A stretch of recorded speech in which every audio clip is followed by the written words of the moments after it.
You are listening to Leaders and Legends, a podcast featuring some of Indiana's most fascinating men and women whose impact has shaped our state, our communities, and us. Join us as we discuss their imprint on our history. Leaders and Legends is brought to you by Veteran Strategies Incorporated, your local veteran business enterprise specializing in public relations, media relations, public outreach, crisis communications, and digital photography. My name is Robert Bain, Principal of Veteran Strategies, former Deputy Chief of Staff to Mayor Greg Ballard, and Communications Director for the Indiana Republican Party. I'm honored to be your host for our discussion. Our guest today is Congresswoman Susan Brooks, and we have our co-host Danielle Shockey, CEO of Girl Scouts of Central Indiana. We appreciate your time and are very excited. Thank you very much for coming today. Hello, Robert. Hello, Danielle. Really excited to be here with you both. Thanks for having me. I promise not to use the fact that you didn't hire me for a comms job at the Southern District Office, U.S. Attorney's Office about 12 years ago that I applied for against you. It all worked out very well for you, didn't it? Thanks to Jennifer Hollowell and Greg Ballard and Murray Clark. Yeah, well, yeah. You've done very well. It's been great to follow your career. That's very, very kind. I appreciate it. Thank you. We have talked to a lot of folks on this podcast already, and a lot of the names you know, if not all the names: Mark Miles, Allison Millangton, David Frick. Just today, we're recording this on Monday. Our podcast with Mitch Daniels was posted, and we have more to come. One of the things that we hear a lot, and I want to weave this in with talking a little bit about your bio, where you're from. I know you were born in Fort Wayne, is how immensely proud people are of this city and this state. You've worked in the city. You've worked, at least tangentially, in the Bush administration here in Indianapolis. You are not from Indianapolis necessarily, but you represent in Congress many parts connected to the city and the state. Talk a little bit about how you feel about Indianapolis and this state. Well, thank you, Robert, for the question. I was born and raised, actually born in Auburn, Indiana, but raised in Fort Wayne, Indiana, where I was a Girl Scout. My mom was a troop leader. But I graduated from Homestead High School. My dad was a founding teacher and football coach at the high school. Went over to Miami of Ohio to undergrad and loved that experience there, but then came back here to Indianapolis for law school. I wanted to come back in-state for in-state tuition, and in part, but also wanted to, be a part of Indiana University. My friends who had gone there to undergrad loved Indiana University, and so I came back and also was excited about coming from the little town of Oxford, Ohio, to the big city of Indianapolis. This was in the early 1980s. And everyone I know who's gone to Miami of Ohio, including Derek Ruddleman, who I'm sure you know. I do. And say it's an absolutely beautiful place. It's a gorgeous, gorgeous campus. It's all Georgian style, red brick, very traditional school. It's been around a couple of hundred years. Great liberal arts school. Focuses mostly on undergraduate education, much more so than postgraduate. And it was a great place to go to school. Loved it. Was a poli-sci major and sociology major, was in a sorority, was involved in student activities. It was just a great place to also test some leadership.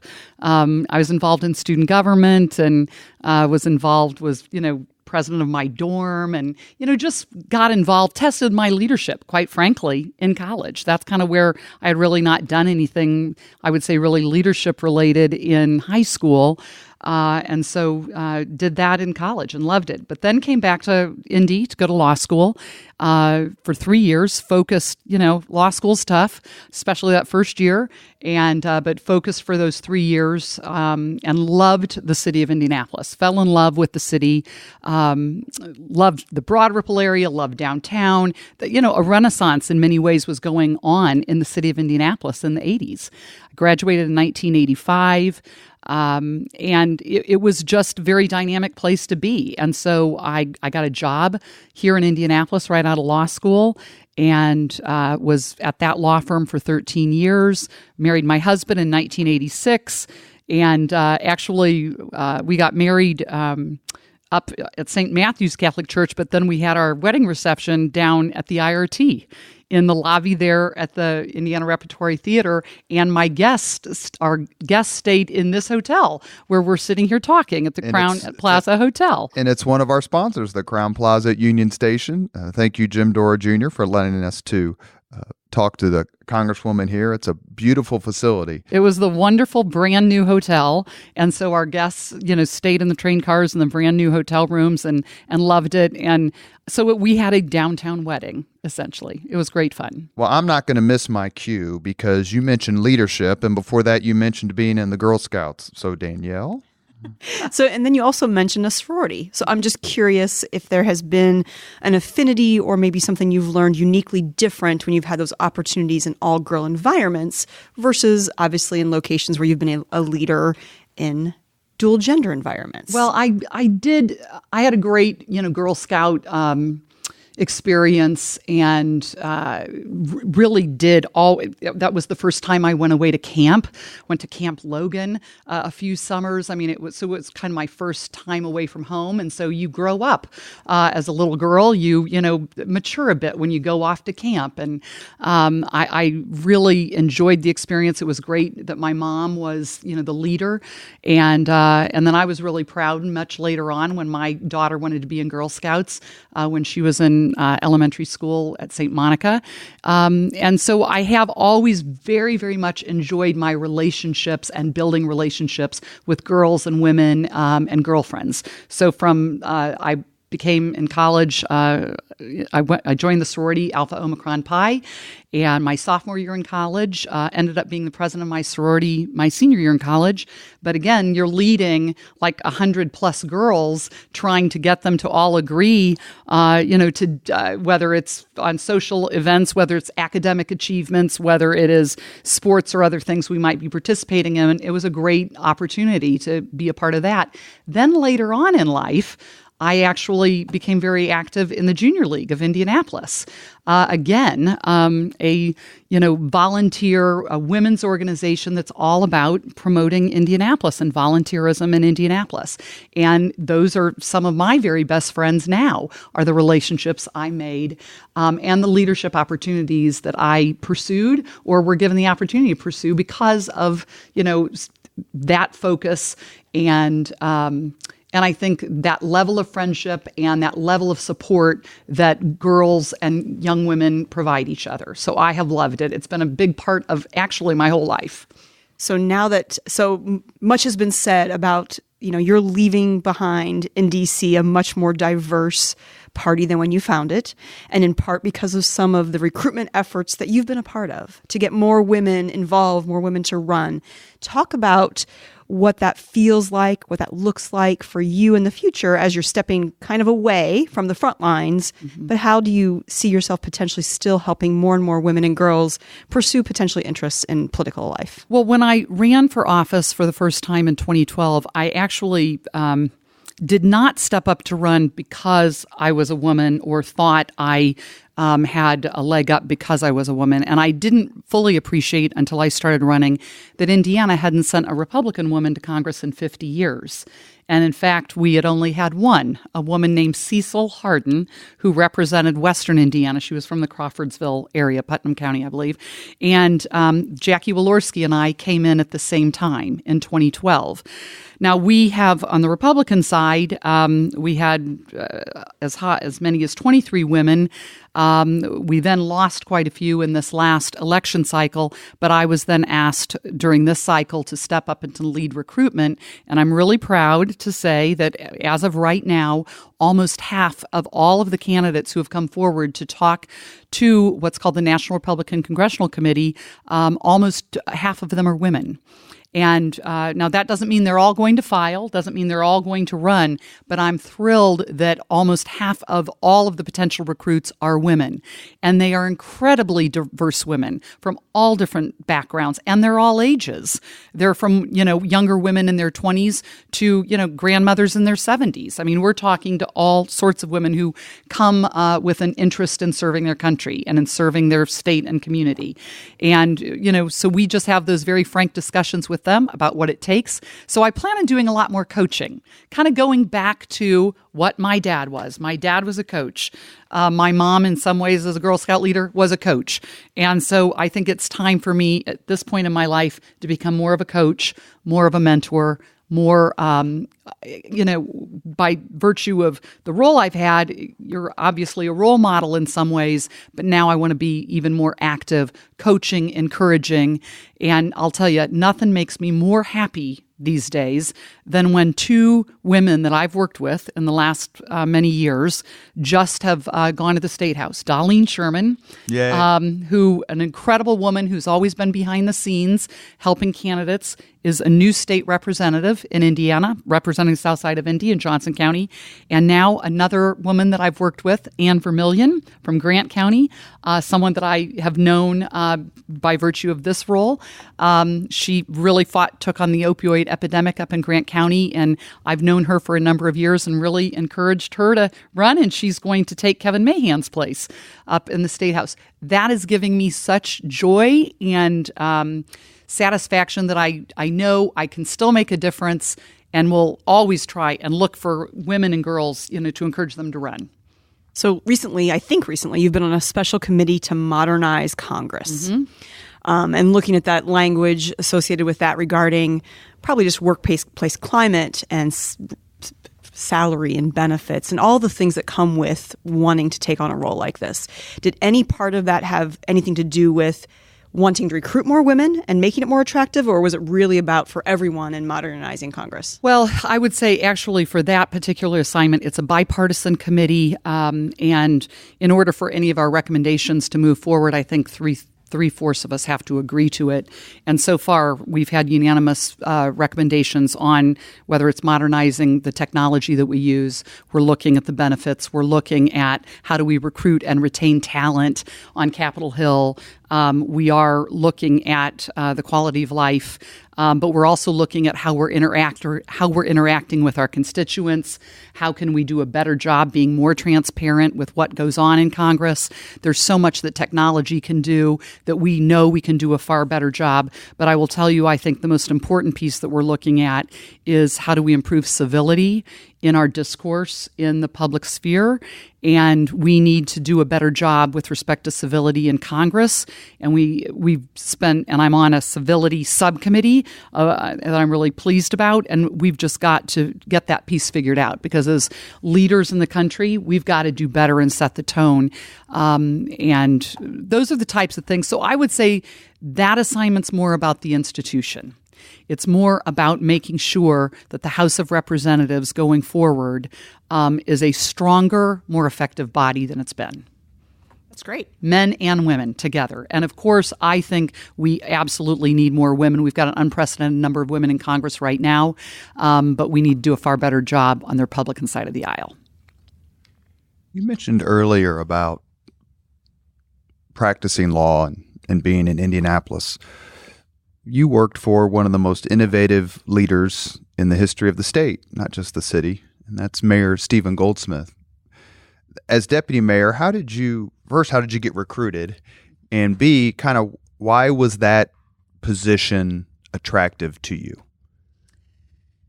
I was recruited actually by two of my very dear friends in the Junior League of Indianapolis who were working for him.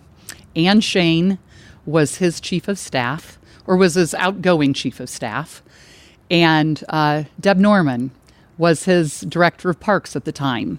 Those were two women that I had worked with in the Junior League, and they were helping Steve run the city and come up with so many innovative things that the city benefited from. At that time, the city was experiencing an unprecedented homicide problem in the city. Crime was exceptionally high. And so Steve was looking for someone who had a background in the criminal justice system, someone who had deep roots in the community. And I think he was also interested in a female leader at the higher levels of city government because Ann had left. John Hall was the other deputy mayor, and Bill Steffen was brought in to be chief of staff at that time.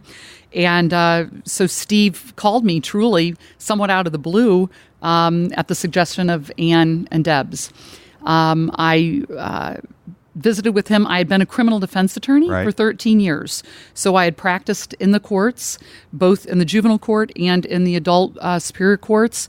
And I did have an extensive background in understanding and knowing about our crime problems in the issue in the city. And so he brought me in, and I was deputy mayor focused on public safety, but also what Karen Glaser, my district director, and I were just talking about, because she worked with me in the mayor's office also. Steve very much focused on the root causes of problems. And we focused on the juvenile justice system. We focused on children's health and welfare issues because he knew that the crime problems stemmed from poverty, stemmed from lack of education, stemmed from problems that kids might, experience once they got into the juvenile justice system and then into the criminal justice system. So we really focused on, I think, we studied our problems. We started the Indianapolis Violence Reduction Partnership. 10-Point Coalition was started during our time because he very much believed that the faith-based community had a role to play in helping us solve the crime problems.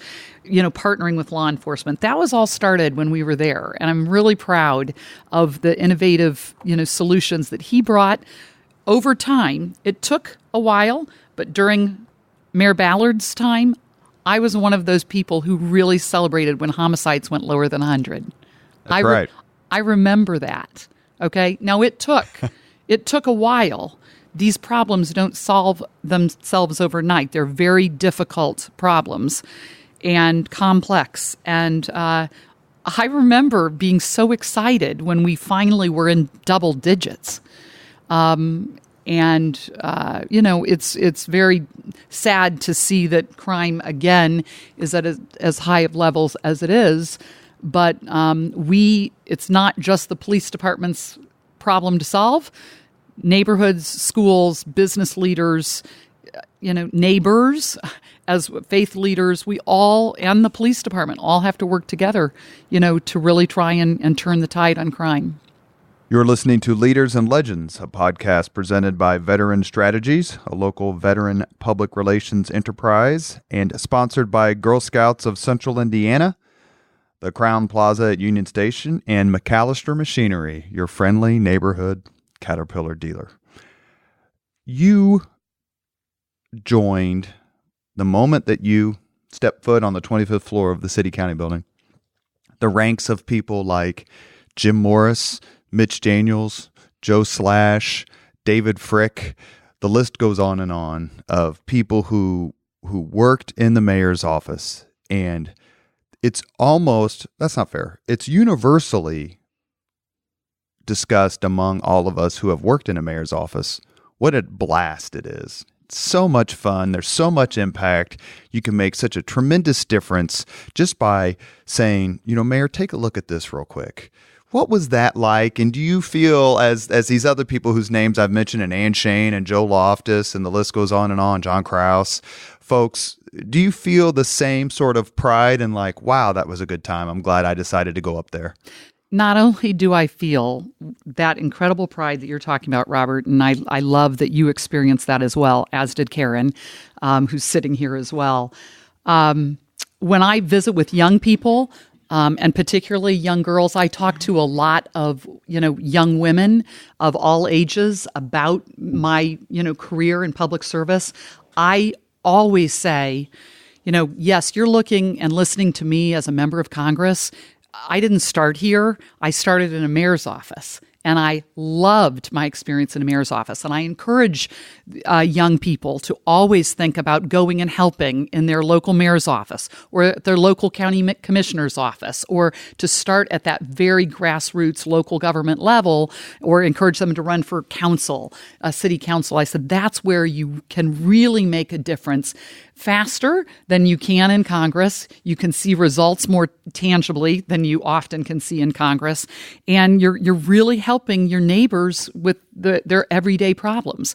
But yet you can also really bring in, and I think the mayors that we've had in the city of Indianapolis for so many decades have been so incredible, Republicans and Democrats alike, that we have really created a city starting, with leaders like P.E. MacAllister, Jim Morris, Senator Lugar, and others, and look what we've built, and passing the torch in a very bipartisan way.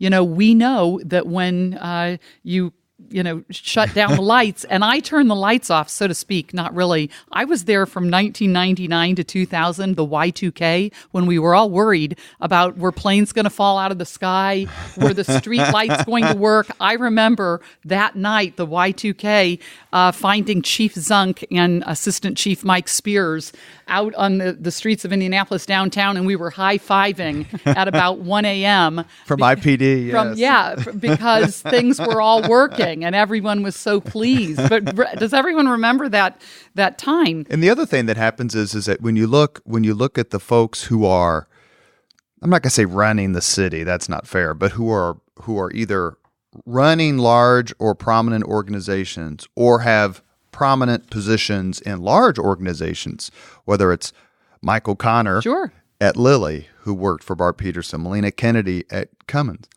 worked for Bart Peterson, and Hogsett's got some terrific people up there for sure. Thomas Cook, Taylor Schaefer, Jeff Bennett, Angela Smith-Jones. What are they going to be doing in 10 years? Yeah. Because Ballard can look around and go, well, there's my guy Ryan Vaughn, my former chief of staff who's running the sports corp, my former deputy mayor Michael Huber, who's running the Greater Indianapolis Chamber of Commerce, Greg Wilson, who was one of my chief diversity appointees, running the Indiana Civil Rights Commission, and Robert Vane, his political hack, hanging out with Susan Brooks. So there's success stories all around. Talking about all the wonderful things and people that people have invested, so much of their heart into this city, and you don't let it go. It stays. And, whether you move away or whether or not you move to another community, the heart and passion for making sure that Indianapolis is successful, because as Steve always taught me, we got to focus on the core of the city and specifically downtown, so that people will come. There will be there's so much pride, not just for the rest of the city, but the state. The Indianapolis being the capital city of our state really has an impact on the entire state of Indiana. Not just, the suburban counties around the state, but all the way up, to Fort Wayne, to Hammond, down to Evansville and New Albany. I mean, people come to this city, whether it's for events, for family gatherings, for art, and for so many things. We've got to make sure it's a safe community. We got to make sure it's an exciting community. I just finished a fabulous visit with Bob Stutz over at Salesforce. And they have grown from 1,400 employees just a few years ago to 2,000 employees in this city. And, we've got, in order to continue to attract all of these great companies from either around the globe or grow the incredible companies we have here and keep them here, we've got to make sure this is an awesome, inviting, safe community. And that's what I think everybody who's worked in the mayor's office has that kind of passion to continue and focus on. And one of the people over at Salesforce who's making that happen is someone named Amy Wagner, who I worked with at State Party, but also was very prominent as Deputy Chief of Staff, I believe, for Greg Ballard. And I was just with Amy. She put that meeting together with Bob and myself. And, Amy has an incredibly important role at Salesforce. Terrific. Let me ask you one other question before I turn it back to Danielle, because that's something that came up in the Mitch Daniels podcast that we did. You left the mayor's office. Goldsmith declined to run in 1999, and Bart Peterson became mayor. And you went to a law firm and practiced law. But you got pulled back into public service when you were appointed, and forgive me if I'm wrong, United States Attorney for the Southern District by President George W. Bush. How did that come about, and how tough of a decision was that for you? Well, and by the way, I turned over kind of the keys to my office to Mike O'Connor, and then turned over a bit of my portfolio focusing on crime issues to Melina Kennedy. So when you mentioned them, I do think that's very important when there are transitions in local government in particular, that you have that, warm handoff. And that's the great thing about Indianapolis. People, most, for the biggest part, with some exceptions, folks get along. If Melina and Mike O'Connor walked in this office, or Jennifer Smith Simmons, or name a lot of people, if they walked right in, it would be a perfectly fine, warm, fun, engaging conversation. And that's one of the reasons, the secret reason behind our success. I think it is as well. So I went to Ice Miller and joined their government affairs group for about a year and a half. And then when President Bush, if you recall, it took a little while before he was finally declared the winner. And I had learned that he was putting together a selection committee for the U.S. Attorney. And while I loved my time at Ice Miller, after that 2 years at the city, I had a passion for public service. I loved, doing something in the public sector. And so I was approached about applying for the U.S. Attorney role. And I did apply, was chosen by the selection committee to be the nominee. And Senator Lugar had put the selection committee, so it's the winning senator of the winning party, rather, that has the selection committee. So I was incredibly honored to be nominated by Senator Lugar to be the U.S. Attorney. And then I was ultimately confirmed. That takes a long time. It's a long process, but I was ultimately confirmed 1 month after 9/11 because there were no presidentially appointed U.S. attorneys in place on 9/11. The confirmation process just takes that long. And Attorney General Ashcroft was my first boss. But I will tell you, 9/11 just transformed the way in which U.S. attorneys' offices worked and the way I think the FBI worked.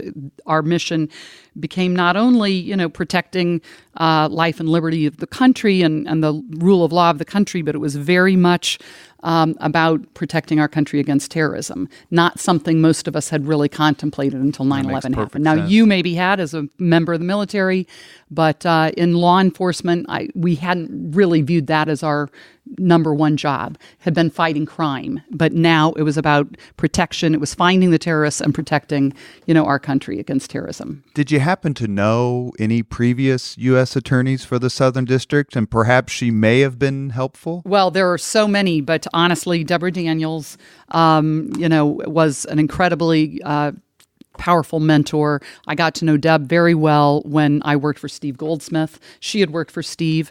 I also knew Judy Stewart, but not as well. She was my immediate predecessor. But Sarah Evans Barker was a U.S. attorney. John Tinder was a U.S. attorney. Deborah Daniels, then obviously Tim Morrison. What's interesting about Tim was always the first assistant hired by Deb Daniels, I believe, and he would always step in as an acting U.S. attorney when there would be periods of time where someone hadn't been confirmed. He really was the rock in that office. An amazing career prosecutor, had worked for Steve Goldsmith as a deputy prosecutor and then worked as an assistant U.S. attorney. So he was really the rock in that office. Actually, someone in the counsel's office for Governor Holcomb, Sharon Jackson, was my counterterrorism prosecutor. She's now in Governor Holcomb's office as deputy counsel.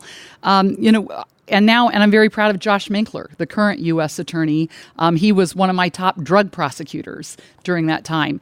And what I've loved about that position is I had the opportunity to hire amazing people to come in as assistant U.S. attorneys, some of whom, for instance, Aaron Lewis is now general counsel for IU Health. Doris Pryor is the new magistrate. She's a fairly new magistrate. J.P. Hanlon is a new district court judge.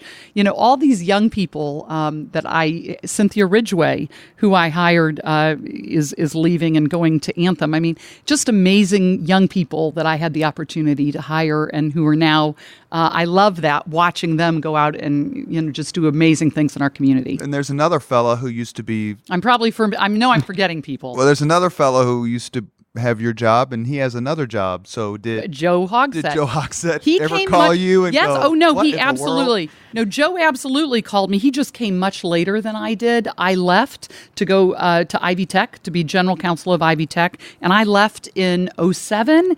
And I honestly don't recall exactly when he came in or when he got confirmed. But in 2009 or 10. And so, no, and Joe and I had known each other through legal circles since I was in law school.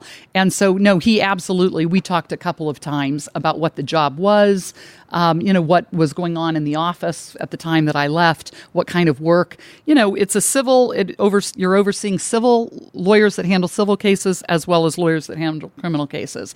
It's an incredible opportunity to serve your country in a very different way, and I loved it. Particularly after 9/11, and my respect for federal law enforcement as well, and working hand in hand with local law enforcement just really grew during that time, because we knew that federal law enforcement alone wasn't going to keep us safe from terrorism. It had to be that partnership with local law enforcement. So you just chatted a bunch about some amazing people locally. I'm sure I've forgotten others as well. You can send them a note. You never should name drop, and I'm sorry. No, it's amazing. It's part of the beauty of the show, actually.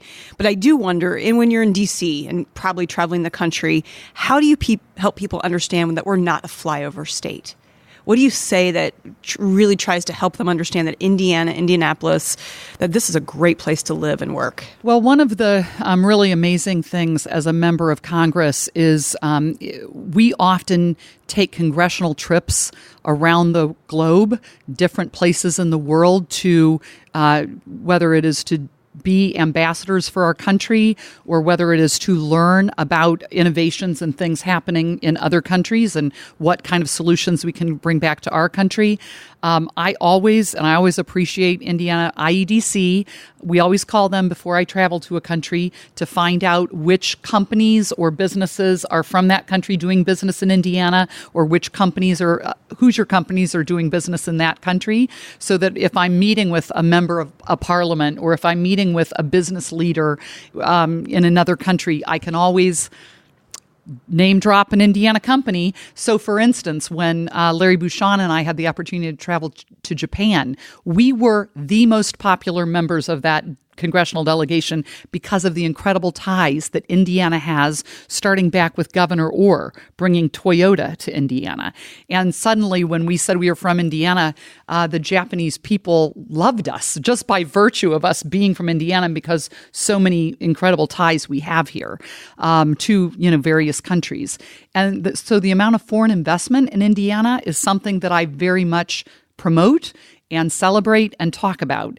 But then even in D.C., and with my colleagues across the country, I think it is often talking about what an incredibly diverse state we are, incredibly strong in agriculture, and whether it's name dropping which companies are huge in ag, to our life sciences presence in the world. We often have not been, as a state, I think, as we're humble Hoosiers. We just often don't toot our own horn enough about all of the incredible, not just companies, but people and Hoosier hospitality. That we do promote Hoosier hospitality, and I always like to talk about that. But, love talking about things like the Indy 500. And around the world, universities. Around the world, the Indy 500 is pretty universal as well. Mm-hmm. And so I happen to have recently been in Morocco, and they are they're interested in some, racing. And I'm like, well, you need to come to Indianapolis and check out the 500 and, talk about their energy innovations. So, always try and find a way to take a bit of home, to those discussions, whether they're in D.C. or whether they're around the globe. Our previous podcast guest was former Lieutenant Governor and current Ivy Tech President Sue Ellspermann. Yeah, love Sue. I was going to say, how well do you know her? Which Very I just well. got that answer. And secondly, you were at Ivy Tech for a while before you decided to run for Congress. What's your impression of that institution now that has grown leaps and bounds in the last several years under a various leadership, and the role it's playing, the void in some ways it's filling in the education of Hoosiers? It's a critically important institution in our state. And I, when I was U.S. Attorney and was approached about becoming general counsel for the college, I really studied it and learned what incredibly impactful role it was having in our state. Now, this was in 2007, right before the recession was really hitting.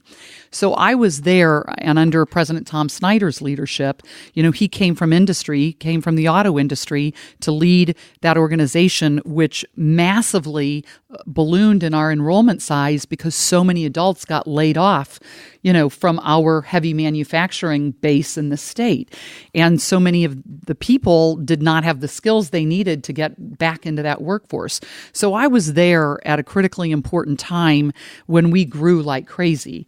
Sue Ellspermann, I think, I haven't I'm certainly not as knowledgeable about all of the initiatives that she has led on, but I know it plays such an important role throughout our entire state of not only young people, who want to get into college and aren't exactly sure what they might want to do. It is a great place to start with some basic college courses and get things started. It's a great place to go and explore different careers.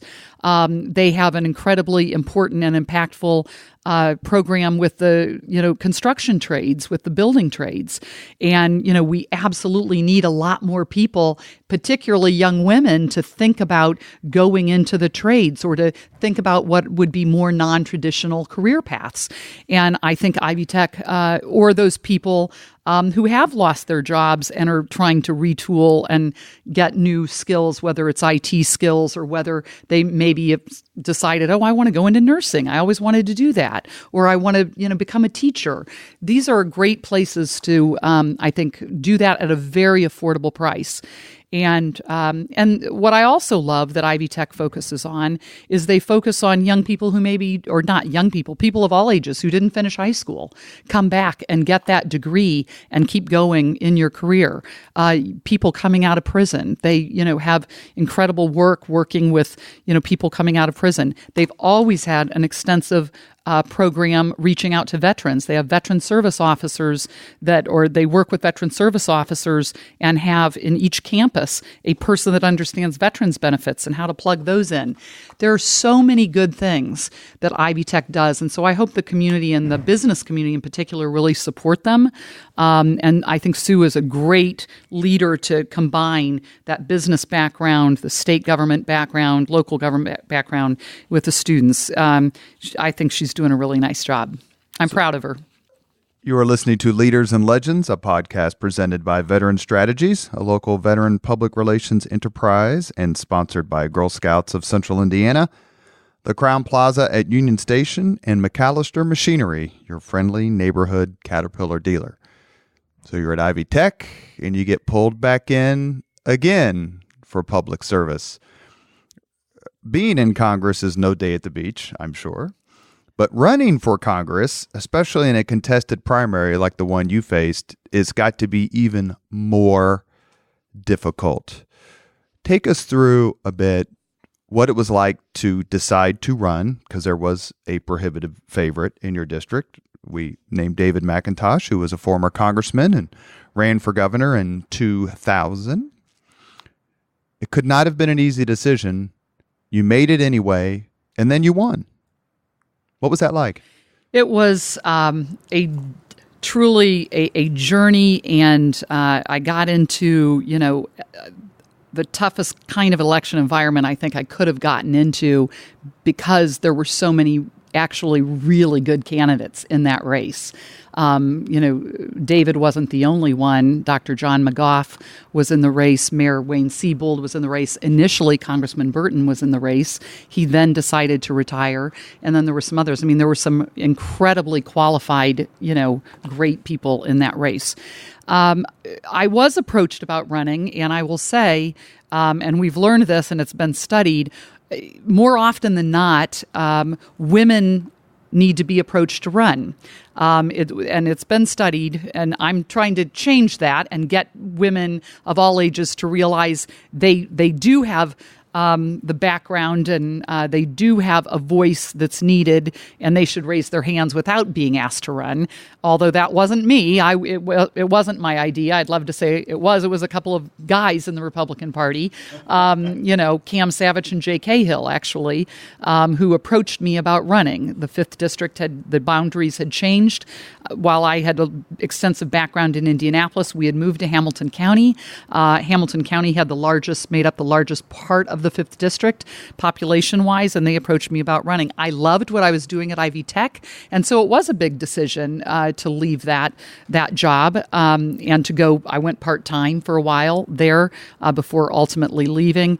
But then just reaching out to friends. I called people like Steve Goldsmith for that advice. I called Deborah Daniels. I remember walking around my house, having a list of people I wanted to get their advice before I decided to run. And did anyone tell you not to run? People were no one said not to run, but people were like, including my husband, who had been very involved. David had been involved in campaigns for 30 plus years, was far more political than I was, far more politically astute than I was. He was, I think, a bit more nervous about it because he thought I was too nice. He thought maybe I didn't have thick enough skin to jump into what could be a pretty tough battle. And primaries are brutal. They're much more difficult than general elections because it's a fight within the family. And there's a lot of Cain and Abel going on in political party primaries on both sides. There absolutely can be. And so I think he thought I maybe just didn't have the toughness that it would take. And so... But my kids, who were 18 and 21 at the time, Jessica and Connor, were so fired up about me running. And they said, yes, Mom, time for a new voice, do it. They were very excited about me running. I even talked to their friends before I jumped in. Speaking of not being tough enough, I could just, as I've told you before, I was recruited to do PR and comms for a rival candidate. And my response was, well, that's all well and good, but I can't say bad things about Susan. Oh, well, thank you very, very much, Robert. I mean, again, going back to, being nice to people, having friends, even if they were on opposite sides of you, can make a difference. And so we worked incredibly hard. I put together a team. Murray Clark was my campaign chair, or led the campaign, along with former federal magistrate Sue Shields, who had retired, and she was from Hamilton County. And so former boss, Kevin Ober. Yeah, Ober is has been my campaign consultant from day one. And I really didn't know Kevin, but I learned that our parents had grown up together in the same small town of Garrett, Indiana. And so, I mean, just a lot of things came together, and we just had a great team. And we eked it out by 1%. I had, going back to those girlfriends and women serving organizations, Junior League of Indianapolis, a lot of women friends that I had made there stepped up, and they were my grassroots volunteers and helped organize volunteers. We had volunteers all across the district, and I think we really just kind of outworked them. I think outfriended everybody else. We also did a really amazing job. Lake and Cisco did a great job for us fundraising, helping me learn to become, because, raising funds is about getting your message out there. I learned all about that. And so we had we had a great team. And I remember sitting across from Ann Delaney on Indiana Week in Review one time talking about a contested primary, and she says, if there's one skirt in the race, that skirt wins. Oh. That's a direct quote. Well, I was pleased that I was the only skirt in the race at that time. But, we were ready, and I felt like my experience having worked for Steve Goldsmith, working in the city, having worked as U.S. attorney, I was focused and have continued to be focused on national security issues, on jobs and education, some healthcare issues. Those are the things that we focused on then. The opioid crisis was really beginning. So I took that background, and I felt like my background was I had a good story to tell, and I love being an advocate. So won that by 1,010 votes. It was a very exciting election night. Went late into the night before it was called. I kept texting Ober from the it was very Channel exciting. 6 going, is she going to win? Is she going to win? I want to be able to say something. And he goes, I don't know. We had an incredible war room. It was a lot of fun watching the votes come in. We had people calling us with, votes coming in. It was very exciting evening, put it that way. You mentioned, before I turn it over to Danielle one last time, you mentioned about civility and getting along. Speaker of the House, Nancy Pelosi, had some very nice things to say about you. And we're a fun show who talks about fun things and tries to have a good time doing it. How did you feel when she was so fulsome in her praise of what you'd done? Well, I knew that, a lot of people would really appreciate it, and then there might be some that maybe didn't appreciate it. But she found me on the floor that day that she had spoken at a press conference, apparently. I didn't know. I had announced that I was retiring at the end of this Congress. I had gotten to know her a little bit, not incredibly well, because last Congress, I was co-chair of the Women's Caucus. And so I was the Republican lead, and so she came to a lot of our events. So I got to know her a little bit, and she came and shared with me that she had just spoken at a press conference and had indicated that she says, I hope you like the nice things I said about you. And I said, oh, well, what, I can't wait to read them. And then they kind of made big news, I guess. Well, they did. And I remember writing a speech for Murray Clark, and we started out, it was for Erling Rogers, who was a longtime member of the of the General Assembly here in Indiana. And the opening line was, Erling, I can say nice things. Murray was chairman of the Indiana Republican Party. Erling was a Democrat. And Murray's first sentence was, Erling, I can say really nice things about you, or I can say really bad things about you. Which would you prefer? Right. Well, because I've been trying from the time I got there, from the time I started running, that I was going to be bipartisan. I was always going to reach out across the aisle. I was always going to have friends across the aisle. We've done it. We've worked hard. It's not just me, it's my staff as well. And so the fact that the current Speaker of the House, now, of course, I'm leading recruitment, so I'm going to try and make sure she's not the Speaker in the next term. But that's the game I'm in. That's the game of politics we're in. And again, it's about civility and, trying to find ways to do good things for the country. So, I admire the fact that she became Speaker again after being Speaker long ago, losing many cycles, and she was able to convince her caucus to make her Speaker again. That is, darn impressive. And we all can learn a lot by how she's kept her team together. Now, I think it's gotten harder for her now that she is Speaker. But I'm proud that she had nice things to say about me. And at the end of the day, I think that it's important, whether it's Senator Lugar, whether it's the various mayors we've had here in Indianapolis, bipartisanship does matter. And I think it's important. We've tried to impress that upon all, whether it's from interns to our staff to our constituents. That's the way we move this country forward. And one thing that's before I turn it over to you one last time is, if you were and you were, as I recall, at the Lugar Memorial, the tremendous reception and kindness shown to recently defeated Senator Joe Donnelly. People went out of their way in a mostly Republican gathering to say thank you for being there, and was mentioned from the podium. That's not lost, nor should it be. Well, and I worked closely with Senator Lugar on some really important legislation, and whether it was on opioids or the law enforcement mental health bill that we worked on together, trying to make sure that our law enforcement get the mental health treatment and or services that they often need. We don't talk about what our law enforcement and first responders deal with and see day in and day out. And so we worked on some really important legislation together, and I think, again, it's about, relationships and friendships and respecting people. Doesn't mean you have to agree with them on everything. Doesn't mean you have to agree with them on policies, on positions. But I think just being, kind and civil and nice to people means something. And I hope, I think that's what Senator Donnelly was, always kind, nice, good person to work with, even though we might not agree on, many things. I think at the end of the day, we both loved our state, loved the work we were doing on together, and, found really great ways to work together. So it would be hard not to talk about the upcoming retirement Yes. and a moment of time of reflection as well as potentially looking ahead. So tell us and tell the listeners, what is something that you are most proud of in your years as Congresswoman? And if any kind of hints to what we might see from you in the future?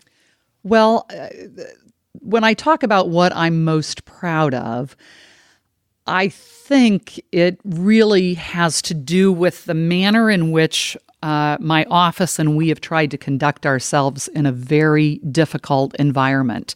Congress is, and politics, modern day politics, can get incredibly rough and tumble and can get pretty nasty at times, whether it's from constituents who are calling us or whether it is, threats that people make on occasion. It can just be a really tough environment. And my team, Megan Savage, my chief of staff, started with Mel Raines, then Megan out in D.C., Karen, who's led my efforts here, and my deputy chief. We've led an office that have been incredibly respectful, that have been problem solvers, that whether we're solving problems for our local communities, whether we're solving problems for constituents, things like foreign adoptions, veterans issues, Social Security issues, lost passports, you name it. We get calls on it, and they are very problem-oriented, taking care of our constituents and our communities. That's what I'm proudest of. Now, I will tell you, we've had a really great run in getting a lot of legislation passed, too. And so while I have a lot of pride about that legislation, I think at the end of the day, it's how we've treated the people all along the way. Even when people call and yell over the phone or yell at us in person on occasion, we try to, be civil and kind and listen and respectful because they're hurting or they're upset about something. And then it's also so wonderful when we get those notes of thanks for the work that we've done. So in some ways, it's kind of like going back to being a lawyer and having clients and doing individual casework. Working with people on their problems is probably what I'm proudest of. And then I hope that giving girls and other women the notion that they too, I didn't come from a political family. I didn't grow up thinking I was going to run for office, giving people the idea that, yes, they too can do this. They too can be a voice. They too can represent their district or their community in a way, and just giving them that idea. That's what I think I'm proudest of. And so whether it's, having women that I've mentored and been close to, like Darlene and Ann Vermillion, join the State House. And I want to see a lot more women and girls, step up and run for something. Student council, an organization presidency, be a captain of their team, run for your neighborhood association president. That's a really difficult job. Run for a city council. Danielle, what are you going to run for someday? Come on. Oh, gosh, yeah. Who knows? We might have started something right here. What do you think, Robert? Well, she's got the ultimate enticement in those damn cookies. Just to stay around, right? No, but, it's a great organization. Women who run nonprofits have an incredible background and can be a great voice. I mean, just trying to get, women to run. So that's what I hope to do in the future. I don't have any plans. I've got 16 months left to get some important work done. And I don't have a game plan. I typically don't have a game plan. We'll just, see what comes after this. I don't think I can just, sit back and do nothing, but I want to stay involved in local community in some way. I don't think I'll be running for office again. That's not, we've kind of been there, done that. I'm proud of our service and want to pass it on to the next generation. It's time to pass the baton. We end the podcast with the same 5 questions to everyone. Danielle's going to ask you these as soon as I pass them over, in case you don't have them memorized. I'm getting there. But all right. Before we ask the 5 questions, the question everybody wants asked: what's it like being married to Dreamboat David Brooks? 33 years this year of marital bliss, mostly. Again, because we're here at the Crowne Plaza and we got married in 1986, it's fun to come here and do this. It's been an amazingly exciting and unpredictable journey. David is a phenomenal lawyer, and he is a fabulous father. He has been an awesome, whether it's a soccer dad, whether he's a cowboy. For those of you who know, he's an awesome horseback rider and loves the outdoors and nature. So it's just always an adventure. There's always an adventure with David. And so he's been an amazing partner. I'm really, really, I couldn't have done this job without him. There's absolutely, and believe it or not, part of the reason I'm ready to retire is 8 years of a commuter marriage. I'm kind of ready to come home because I still like the guy, still like hanging out with him, want to spend more time with him as we, move into even later in midlife. Want to spend more time with our kids. Our son's teaching up in Anchorage, Alaska. Our daughter lives in Minneapolis. Want to just be more present for our kids and our family and our parents. But he's been awesome. Couldn't do it without him. Dreamboat David Dreamboat is never, dreamboat is a term that didn't come to mind initially, but I kind of like it. I'll tell him that you think he's a dreamboat. So, but he's awesome. He makes me laugh. And I think most people who know him know he makes them laugh. And in this, kind of serious world we're in, it's great to have a person that makes you laugh and keeps you humble. He does that. I was going to say something like behind every great woman is a great man, but it sounds like you walk side by side. Yeah, we absolutely do. We absolutely do. And, he's been an important advisor and best friend on this journey. That's and amazing. It's not over. Well, I hope you have lots more adventure to come. So, 5 questions we end every podcast with. What was your first job? My first job was at Ellis Ayres at Glenbrook Mall. My first real job. I babysat. Mm-hmm. I did a lot of babysitting. So that's a job too.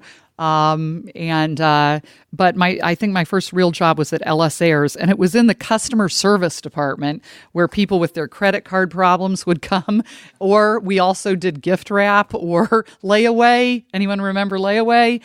So it was at Ellis Ayres, and I did work there one summer, and then they would hire me back during the Christmas break. Okay. And so I worked there many, college when I was in college during that Christmas time off. Very good. What was your first concert? My first concert, that's a great question. Believe it or not, my grandmother gave my sister and I tickets to the Carpenters at the Fort Wayne Coliseum. And so we went to see the Carpenters. And my grandmother took us, bless her heart. But that was my very first concert. Good memory. Yeah. Robert, you laugh. It was a good one. No wonder she's not running again. Yeah, I was going to say, often people have great, but you know what? The Carpenters were a great group back in the day. And with your grandmother. One of the favorite parts of trivia that we've learned is that Terry Curry, the current Marion County prosecutor's first concert, and Mitch Daniels' first concert was the exact same concert. Which one? Do you recall? The Association. Okay. At Clues Hall. Okay. That's random. Okay. That's great. If you could suggest a book for someone else to read, what book would you recommend? I finished not too long ago The Voices of Afghanistan. And it is, each chapter is a chapter by a woman in Afghanistan, and what the United States has done for the women of Afghanistan has been so life-changing. And so I have so much admiration for the men and women who've served in Afghanistan and what we've done for those women and how we've changed the girls' and women's lives in Afghanistan. I love that book. I've read it twice. And I've been to Afghanistan twice. And the women in Congress take a trip for Mother's Day and go thank the women troops that are serving in Afghanistan. But we also have developed relationships with Afghan women. And so we're now seeing and visiting with the Afghan women. So I love that book. Voices of and a good Afghanistan. story. I'm Yes. sure our listeners will Incredible. want to pick that up because of that story. If you could witness any event in history, be there in person as it happened, what would that event be? Ooh, that's a tough one. That is a tough one. Any event in history? So many things are going through my mind.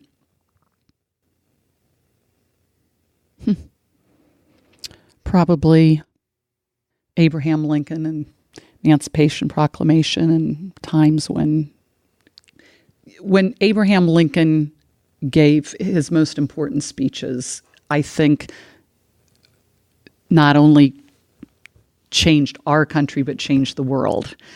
And so probably something relative to, Abraham Lincoln, although I have to say that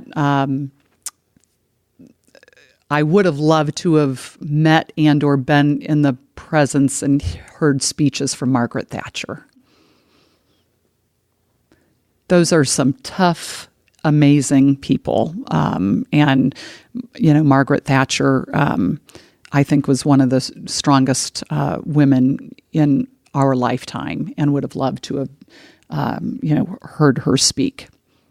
This last question is a little similar. It's about someone who's living today, who you could have 2 hours off the record to have dinner with.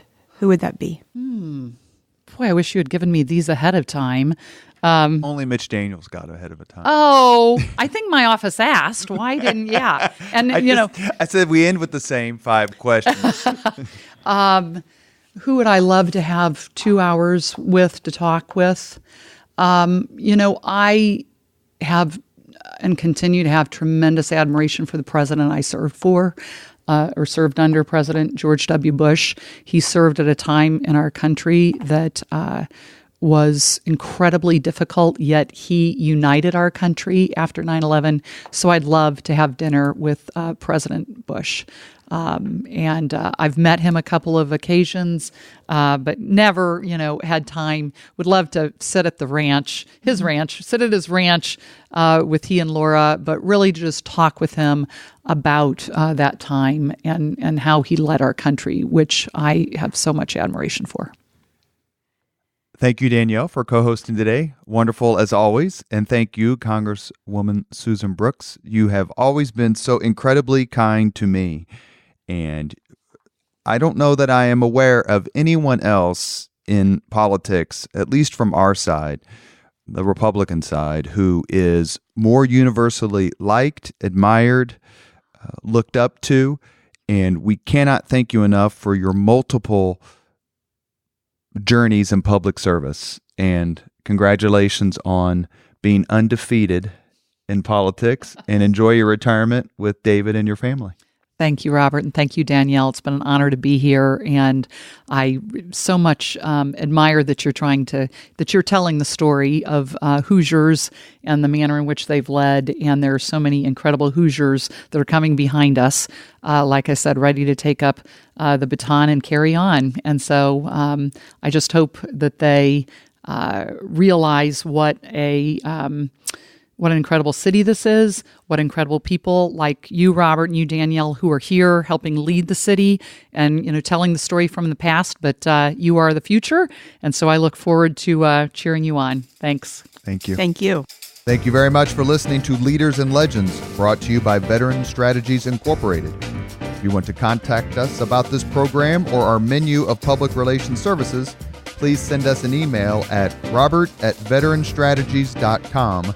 That's robert@veteranstrategies.com.